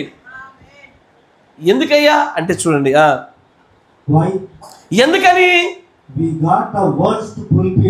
అయ్యా దయచేసి ఇగో నా చేతులు ఎత్తి జోడి చెప్తున్నా, నా మాట వినండి, మీకు అర్థమవుతుంది. ఒక మాట చెప్తా, సంఘంలో కానీ సమాజంలో కానీ అనారోగ్యాలు రావడానికి, వైద్యుల దగ్గరికి మరల వెళ్ళడానికి కావచ్చు, అసలు తెగులు పట్టడానికి కానీ శాపములు పట్టడానికి నేను ఎందుకు అదే చెప్తున్నా. ఈ ద్వితీయోపదేశం 28 అది ఎందుకు చెప్తానంటే, అసలు సంఘంలో ఎక్కువగా శాపాలు, రోగాలు, బాధలు, సమాధానం లేని పరిస్థితులు ఇలాంటివన్నీ రావడానికి ఒకే ఒక కారణము బలహీనమైన ప్రసంగ వేదిక అని బ్రహ్మం గారు చెప్పే మాట. అది నేను చెప్తున్న మాట కాదది, నా మాట మీరు గమనించాలా. ఈ ప్రసంగ వేదికను ఎప్పుడైతే మనం బలహీనపరిచి కాపరి పరిశుద్ధాత్మ ప్రేరేపణ చేత టేపుల్లో ఉన్నట్టుగా బోధింపనీయకుండా ఎప్పుడైతే అడ్డుపడతామో ఆ రోజున ఆ సంఘానికి ఖచ్చితంగా అన్ని రోగాలు, సమస్యలు, ఇరుకులు, శాపాలు అంటున్నాడు ఆయన. ఆ మాట మళ్ళీ చదవండి. పైన అంటాడు, we got more sickness than we ever had. ఎంతో గొప్ప గొప్ప మందులు, వైద్యులు, వైద్యశాలలు ఉన్నవి, కానీ ఒకప్పటికంటే నేడు అత్యధికమైన స్థితిలో రోగాల సంఖ్య ఎక్కువైపోయి శాపాలు ఎక్కువైనాయి. కారణం ఏంటి? రీజన్ ఏంటి? సరిగ్గా తిండి తినట్లేదా, సరైన కసరత్తు లేదా, సరైన పని లేదా, లేకపోతే సరైన రీతిలో మందులు వేసుకోవడం లేదా? కారణం ఏంటో చెప్తాడు చూడండి. అని అంటాడు, వి గాట్ పుల్పిట్స్కి అనారోగ్యాలకు సంబంధం ఏంటి? పుల్పిట్కి శాపాలకు సంబంధం ఏంటి? మీరు గమనించగలుగుతున్నారా? పుల్పిట్కి శాపానికి, పుల్పిట్కి ఆకలికి, పుల్పిట్కి రోగాలకు సంబంధం ఏంటి? Exactly correct. మీరు చెప్పిన ముగ్గురు కరెక్ట్ చెప్పారు. ఏంటంటే ఇది చేస్తే బాగుపడతావు, ఇది చేయకపోతే చస్తావు అని చెప్పే స్వరము లేని పుల్పిట్ల దగ్గరే రోగాలు ఉంటాయి అంటున్నాడు ఆయన. ఒక కాపరి నువ్వు కేవలం వాక్యం మాత్రమే చెప్పి నీకు వచ్చే దశంభాగం తీసుకుని నోరు మూసుకుంటే ఉండగలుగుతాడు, అతనికి ఏ కొరత లేదు. కానీ ఆ సంఘంలో రోగాలు ఎక్కువ ఉంటాయి, ఇరుకులు ఇబ్బందులు ఎక్కువైపోతాయి, కక్షలు కలహాలు ఎక్కువైపోతాయి, తెగుళ్ళు ఎక్కువైపోతాయి. బ్రహ్మం గారు చెప్తున్నారు, ఆకలికి పులిపిటికి సంబంధం ఉంది, సంఘంలో ఉండే రోగాలకు సమస్యలకి పులిపిటికి సంబంధం ఉంది, పాపాలకి పులిపిటికి సంబంధం ఉంది. పులిపిటి బలపడ్డ రోజున పాపాలు వెళ్ళిపోతాయి, పులిపిటి బలపడ్డ రోజున శాపాలు వెళ్ళిపోతాయి. ఈ రోజున కాపరి కొంచెం గట్టిగా మాట్లాడితే సర్రని వాయిస్ పైకి లేపి విశ్వాసుల రోజున కాపరి ఎన్నడూ కూడా ప్రసంగ వేదిక బలంగా ఉంచలేకపోతున్నాడు. కానీ ఆయన అంటాడు, వీటన్నిటికీ కారణం పులిపిట్లు బలంగా లేకపోవడమే. మనం ఏదైనా ఒకటి ఎన్నుకుందాం, ద్వితీయోపదేశ కాండంలో 2 చట్టాలు, ఒక చట్టాన్ని ఎన్నుకుందాం. అయితే దీవెనల వైపు వెళ్దామా, శాపాల వైపు వెళ్దామా? దీవెనల వైపు వెళ్ళాలనుకుంటే పులిపిటి బలంగా ఉండాలంటున్నాడు ఆయన. Very simple. ఇది గడియ వర్తమానం. ఇది ఆయన గడియ వర్తమానం ద్వారా దేవుడు చెప్పిన ప్రతి మాట నేను ఆమెను అంటున్నా. ఆయన అంటాడు, ఆకలి అవుతుంది ఎందుకు, రోగాలు వస్తున్నాయి ఎందుకు, శాపాలు వస్తున్నాయి, గొర్రెలు మేకలు పశువులు మందలు వాహనాలు పొలాలు అన్నీ శపించబడ్డాయి, దేనిలో కూడా లాభం లేదు. దేనికి? పులిపిటిని బలహీనం చేసుకున్నాం మనం. ఏ సంఘంలో కూడా పులిపిటి బలహీనంగా ఉండకూడదు. ఆయన అంటాడు, ఆ మాట చూడండి, because we got worst pulpits. తర్వాత the weakest we have ever had. The weakest we ever had అంటే ఎన్నడూ లేనంత బలహీనమైనటువంటి ప్రసంగ వేదికలు ఈరోజు వచ్చేసాయి. ఎన్నడూ లేనటువంటి బలహీన ప్రసంగ వేదికలు వచ్చాయి ఈ రోజున. Though we got the best churches కానీ అయినప్పటికీ మన దగ్గర మంచి మంచి సంఘాలు ఉండొచ్చు, and the best educated men we ever had. మనకు బాగా విద్యావంతులైనటువంటి బాగా చదువుకున్నటువంటి వ్యక్తులు మనం కలిగి ఉండొచ్చు సంఘంలో. But we got the weakest churches we have ever had. కానీ మంచి సంఘాలు, విద్యావంతులైనటువంటి వ్యక్తులు కానీ బలహీనమైన సంఘాలుగా మార్చబడ్డాయి అంటున్నాడు ఆయన. తర్వాత చూడండి, We got more sin than the world ever known how. అసలు ఇదివరకు ఎన్నడూ చేయని పాపము ఈ రోజు అత్యధిక పాపంగా మలచబడ్డది. ఒకసారి గుండె మీద చేసుకోండి అయ్యా. అందరూ పాపాలు చేస్తారని నేను చెప్పట్లేదు, కానీ తడబడుతూ పాపాల్లో జారిపోతున్న వాళ్ళ గురించి ఆలోచించుకోండి మిమ్మల్ని మీరు. ఒకప్పుడు నేను దేవుళ్ళ రావడానికంటే మునుపు కంటే భక్తిలోకి వచ్చాక నేను చేసిన పాపాల సంఖ్య ఎక్కువ పెద్దయ్యేవి. ఎందుకో తెలుసా? ఆ పాపాలు చేసే సమయంలో నీ దగ్గర నీ కోసం నియమించిన ఆ కాపరి ఆ ప్రసంగ వేదిక బలంగా లేని కారణంగానే. ఇది నా మాట కాదు, బ్రహ్మం గారి మాట. దీనికి నేను చెప్పేది ఏం లేదు, ఆయన ఉన్నట్టు చెప్తున్నా నేను. అని అంటాడు, విద్యావంతులైనటువంటి వ్యక్తులు ఉన్నారు, గొప్ప గొప్ప సంఘాలు ఉన్నాయి, కానీ బలహీనమైనటువంటి సంఘ ప్రసంగ వేదికలు చేశారు. అయ్యా మీరు ఇదివరకు ఎప్పుడైనా విన్నారని అది లేదు, నాకు ఈ విషయం కొత్తదే.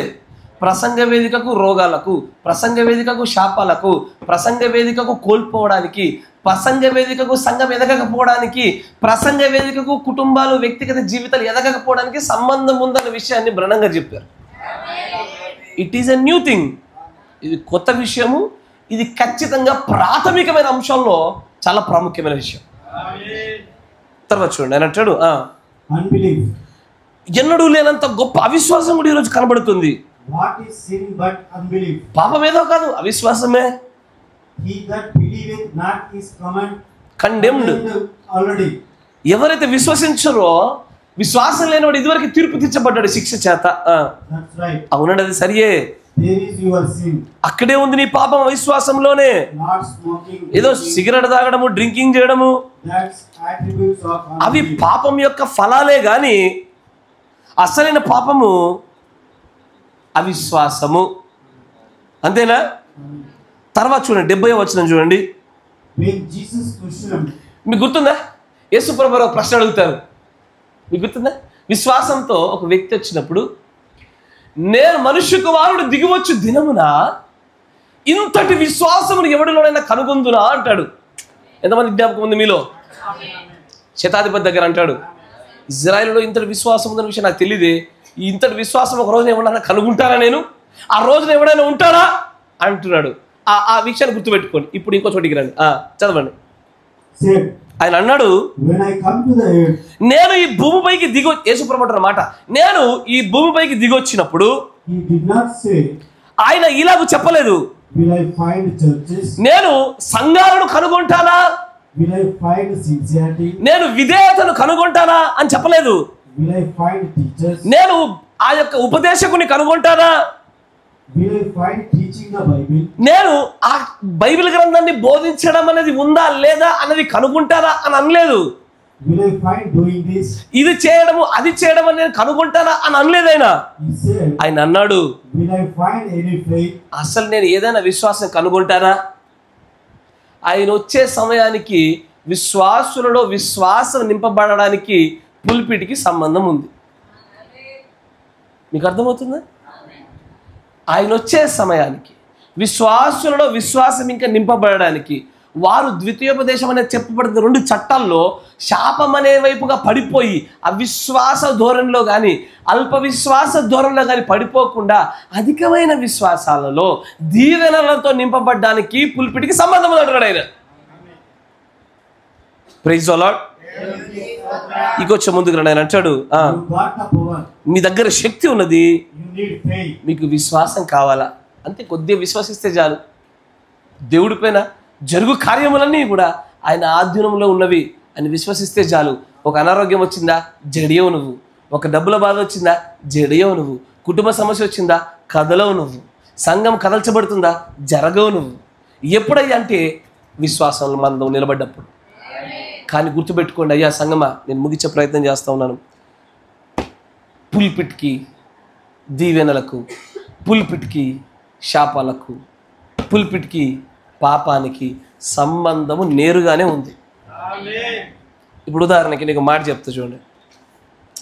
బ్రదర్ ద్రాక్ష రసం తాగొచ్చు బ్రదర్, రోజు కొంచెం తాగమని చెప్పిండా లేదా అని నేను ఈ పుల్పిట్ మీద చెప్పిన సంఘం ఏమవుతుంది? ఇప్పుడు బలహీన ప్రసంగ వేదిక విశ్వాసంలో విశ్వాసం ఏమైంది? ఏం కదమ్మా, 10 జడలు కాదు 20 జడలు వేసుకోవచ్చు అని చెప్పా. ఏంటది? 10 కాదు 20 వేసుకోవచ్చు అని చెప్పా. నెక్స్ట్ ఏం జరుగుతుంది? పురుషుడిపైకి స్త్రీ మాట్లాడవచ్చు, ఏముంది, ఇప్పుడు మావిడ మాట్లాడతలేదా అని నేనే చెప్పా. రేపటి నుంచి ఏమవుతుంది పురుషుల పరిస్థితి?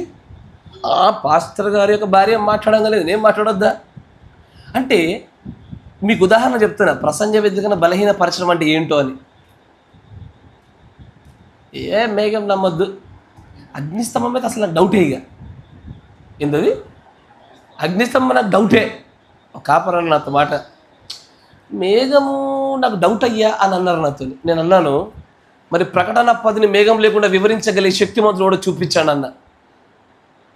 అయితే మేఘం ఓకే, నాకు అగ్నిస్తంభం అది లైట్ అయ్యా, నాకు అసలు నమ్మకమే లేదు. ఓహోహో, మీది వేసే చర్చే కాదు, ఇది బలహీన ప్రసంగ వేదిక కాదు, అసలు ప్రసంగ వేదికే కాదు అది. ఈ రోజున జరుగుతున్న పరిస్థితులు అలా ఉన్నాయి. ప్రసంగ వేదిక బలవంగా చేసుకుంటున్న కొలది విశ్వాస ఆశీర్వదించబడతాడు, సంఘం ఎదగబడుతుంది. మీరు కోరుకునేది ఒకటే, ఏదైనా ఒకవైపు కోరుకోండి, 2 తలంపుల మధ్యలో ఉండకూడదు. దేవుడు అంటాడు 2 తలంపుల మధ్యలో ఇంకెంతకాలం ఉంటారు? అయితే ఇది బలంగా చేసుకొని దీవెనలు పొందుకోవాలి, బలహీనంగా చేసుకొని శాపాలైనా పొందుకోవాలి. ఇది ఎవరెవరి చేతిలో ఉంటుంది? కాపరి చేతిలోను విశ్వాస చేతిలో ఉంటుంది. కాపరి వర్తమానం చెప్పిన టేపులు బోధించిన దాన్ని బోధించాలా, విశ్వాసి టేపులు బోధించిన దానికి ఆమెనన్నా చాలా. దీంట్లోనే మన ఆశీర్వాదము, మన పరిశుద్ధాత్మ బాప్తిసం దాగుంది. కానాను దాయిచ్చి పెట్టబడ్డది. ఆయన అంటాడు, ఆ రోజున మోషే చేసిన అదే ద్వితీయోపదేశ కాండంలో చట్టము ఇప్పుడు నేను చేస్తున్నా, in the name of lord Jesus Christ, క్రీస్తు యొక్క నామంలో చెప్పుచున్నాను, నీ టేపులు బోధించిన దాన్ని బోధించండి, లేనిలా కానాను తప్పిపోదురు అన్నాడు ఆయన. కానాను తప్పిపోకుండా ఉండాలంటే టేపులు ఏదో చెప్పాల్సిందే. అది ఒకవేళ సాధారణంగా ఈ టేపులు స్త్రీలకు బాగా బాధను కలిగజేస్తాయి. ఎందుకంటే ఏలి ఆత్మ అంతే, యజబేలు తొక్కి నారదీసినటువంటి ఆత్మ కాబట్టి ఎక్కువ స్త్రీలపైన దాడి జరుగుతుంది. అయినా సరే టేపులు బోధించిందని బోధించాలా, దానిలో ఏది ఉన్నదో అది చెప్పుకోగలగాల. దానివల్లే మీరు, మీ కుటుంబాలు, సంఘము అన్నీ ఆశీర్వదించబడతాయి, దీవెనలు పొందబడతాయి. నేను చెప్పేది భూలోక దీవెనలు కాదు, ఆత్మ సంబంధమైన పరలోక దీవెనలు పొందుతాం మనం. అదే ఈరోజు మనందరికి కావాలి. అలాంటివన్నిటి దేవుడు మీకు అనుగ్రహించాలంటే బలపరుచుకుందాం. అంతేనా? God bless you. దేవుడు దీవించును గాక.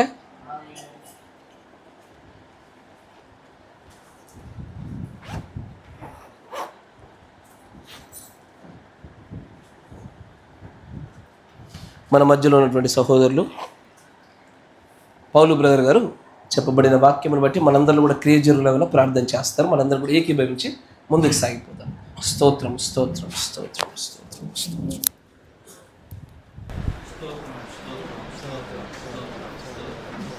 స్తుతి స్తుతి స్తుతి స్తుతి స్తుతి స్తుతి స్తుతి.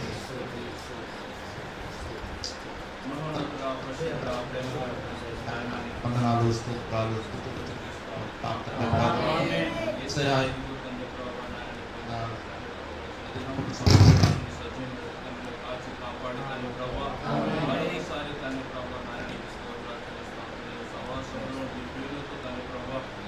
ఆరాధించడానికి నాయనాన్ని కృపను అనుగ్రహించిన విధానానికి నీకు స్తోత్రాలు చెల్లిస్తా ఉంటున్నాం. ప్రభువా, ఇదిగో తండ్రి ప్రభా నాయనాన్ని నిన్న నేడు నిరంతరం ఏకరీతిగా ఉన్న దేవుడవు, మంచి దేవుడవు నాయనానికి స్తోత్రాలు. ప్రభా, ఇదిగో తండ్రి ప్రభా నాయన చెప్పబడిన వాక్యాన్ని తండ్రి ప్రభా మా జీవితాల్లో తండ్రి ప్రభా నాయన మేము సర్దిద్దుకున్నటకు నాయనని కృపను దయచేయండి. నాయన ప్రసంగ వేదికను తండ్రి ప్రభా మేము బలహీన పరచకుండాన్నట్టు తండ్రి ప్రభా బలపరిచే కృపను నాయన మీరు అనుగ్రహించమని మేము ప్రార్థన చేస్తా ఉంటున్నాం. ప్రభా నాయన మా యొక్క దిద్దుబాటులను తండ్రి ప్రభా అసహ్యంగా నాయన మేము చూడకుండాన్నట్లు కృపను దయచేయండి. ప్రభా ఎల్లవేళల తండ్రి ప్రభా టేపులు ఏదైతే బోధిస్తా ఉంటున్నాయో తండ్రి ప్రభా అదే వర్తమానమును తండ్రి ప్రభా మేము అనుగ్రహించినట్టు తండ్రి ప్రభా మేము నేర్చుకున్నట్టు నాయన నీ కృపను దయచేయమని ప్రార్థన చేస్తా ఉంటున్నాం. ప్రభా ఇక్కడ తండ్రి ప్రభా మానవ సిద్ధాంతాలు కానీ నికోలస్ సిద్ధాంతాలు కానీ ఏది తండ్రి ప్రభా రాకుండాన్నట్లు నాయన నువ్వు కంచెవేమని మేము ప్రార్థన చేస్తా ఉంటున్నాం. ప్రభాని పరిశుద్ధాత్మ దేవుడు తండ్రి ప్రభా ఆ టేపులలో ఏదైతే బోధించాడో తండ్రి ప్రభా దానినే నాయనానికి స్వరాన్ని తండ్రి ప్రభా మేము వినలాగునని కృపను అనుగ్రహించమని మేము ప్రార్థన చేస్తా ఉంటున్నాం. నాయన పక్షిరాజు తండ్రి ప్రభా ఎల్లవేళల శ్రేష్టమైన ఆహారం భుజిస్తుంది అన్నావు తండ్రి ప్రభా. మేము ఇక్కడ తండ్రి ప్రభా శ్రేష్టమైన ఆహారం నాయన మేము భుజించినట్టు కృపను దయచేయండి. ప్రభా ఇదిగో తండ్రి ప్రభా మేము అందరము తండ్రి ప్రభా ఇదిగో తండ్రి ప్రభా సరిచేసుకున్నట్టు తండ్రి ప్రభా మా మనసులు తండ్రి ప్రభా చిన్నబుచ్చుకోకుండా కృపను దయచేయండి. అదే నాయన వాక్యాన్ని తండ్రి ప్రభా ఆశీర్వాదాలతో తండ్రి ప్రభా దీవెనలతో నాయన మేము నాయన ఉండునట్టు కృపను దయచేయండి. ద్వారా ఏదైతే వస్తున్నదో అది మా కొరకని తండ్రి ప్రభా నాయన ఇదిగో తండ్రి ప్రభా మా హృదయాల్లో తండ్రి ప్రభా మా మనసులో మా ప్రాణములు అంగీకరించినట్టు కృపను దయచేయండి. ప్రభా ఏది బోధించినప్పటికీ తండ్రి ప్రభా నాయన టేపుల ద్వారా వచ్చినది తండ్రి ప్రభా నాయనానికి స్తోత్రాలు చెల్లిస్తా ఉంటున్నాం. మా కొరకే తండ్రి ప్రభా మమ్మల్ని మార్చడానికి తండ్రి ప్రభా ఇదిగో బోధిస్తా ఉంటున్నావు తండ్రి ప్రభా. ఇదిగో తండ్రి ప్రభా గోధుమను తండ్రి ప్రభా నాయన ఎలాగైతే నేల మట్టుకు కొట్టి తండ్రి ప్రభా ఆ విత్తనమును తండ్రి ప్రభా ఏ విధంగా అయితే తండ్రి ప్రభా ఓ తండ్రి ప్రభా సరిచేస్తా ఉంటున్నావు తండ్రి ప్రభా మమ్మల్ని సుఖ తండ్రి ప్రభా అలాగూ సరిచేయమని మేము ప్రార్థన చేస్తా ఉంటున్నాం. ఇదిగో తండ్రి ప్రభా తిరిగి తండ్రి ప్రభా నాయన ఇదిగో తండ్రి ప్రభా పొట్టుతో గింజ వారసులు కాదన్నావు నాయన నీకు స్తోత్రాలు. అలాగూ తండ్రి ప్రభా సంఘాన్ని మలుచమని మేము ప్రార్థన చేస్తా ఉంటున్నాం. ప్రతి ఒక్కరము తండ్రి ప్రభా గింజలు నాయన మలచబడినట్లు తండ్రి ప్రభా ఇదిగో తండ్రి ప్రభా నాయనను మలుచమని మేము ప్రార్థన చేస్తా ఉంటున్నాం. అయ్యా ఇదిగో తండ్రి ప్రభా మమ్మల్ని సరిదిద్దండి తండ్రి ప్రభా. ఇదిగో శిరస్సుగా తండ్రి ప్రభా మా శరీరమును తండ్రి ప్రభా వాక్యానుసారముగా నాయన మమ్మల్ని మలుచమని మేము ప్రార్థన చేస్తా ఉంటున్నాం. అయ్యా ఇదిగో తండ్రి ప్రభా నాయన మీరే కృప చూపండి. ఇంకా మాలో లోపాలు తండ్రి ప్రభా సమస్తాన్ని తండ్రి ప్రభా సరిదిద్ది తండ్రి ప్రభా ఇదిగో తండ్రి ప్రభా ఇంకను తండ్రి ప్రభా నాయన పరిపూర్ణమైన ఒక మానవ స్వరూపంలోనికి తండ్రి ప్రభా మేము ఎదుగునట్టు నీ కృపను దయచేయండి. ఏ లోపాలైతే మా తండ్రి ప్రభా మా పట్ల ఉన్నాయో తండ్రి ప్రభా నాయన నువ్వు హృదయ అంతరంగాలను ఎరిగినటువంటి దేవుడు కనుక ప్రతి విషయము మా కొరకు మాట్లాడుతున్న విధానానికి నీకు స్తోత్రాలు చెల్లిస్తా ఉంటున్నాం. అల్పులము అయోగ్యము తండ్రి ప్రభా నాయన ఎన్నిక లేని వారిని మమ్మల్ని ఎన్నిక చేసుకున్నావు ఏర్పాటు చేసుకున్నావు తండ్రి ప్రభా. ఇదిగో తండ్రి ప్రభా నాయన నీకు స్తోత్రాలు. అనేక విషయాలు తండ్రి ప్రభా మేము తప్పిపోకుండా నట్టు నీ కృపను దయచేయండి నాయన నీకు వందనాలు తండ్రి ప్రభా. ఇంకా వాక్యంలో తండ్రి ప్రభా మేము సరిగా నిలబడినట్లు కుడికి ఎడమకు తొలగిపోకుండా ఓ ప్రభా మమ్మల్ని చక్కగా నిలబెట్టుమని మేము ప్రార్థన చేస్తా ఉంటున్నాం. ప్రభా నాయన మీరు కృప చూపండి తండ్రి ప్రభా.